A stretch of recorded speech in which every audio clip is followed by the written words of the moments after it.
Hello friends, जर तुम्हाला असा कुरकुरीत डोसा बनवायचा असेल तर चला याची रेसिपी बघूया कसं बनवायचं.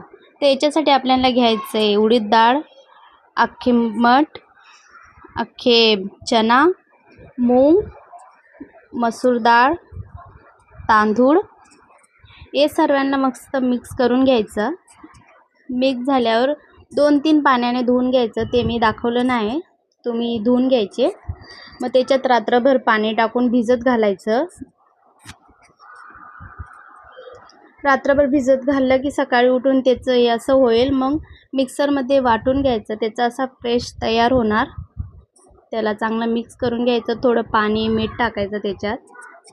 लहान मुलांसाठी खूप छान आहे. आपले म्हातारे लोकांसाठी पण खूप छान आहे. हे खूप हेल्दी आहे हा डोसा बनवायचा. पूर्ण कडधान्य याच्यात. दिवसभर लहान मुलं ॲक्टिव्ह राहतील. स्लो गॅसमध्ये असं पेस्ट टाकून त्याला हलक्या हाताने फिरवायचं.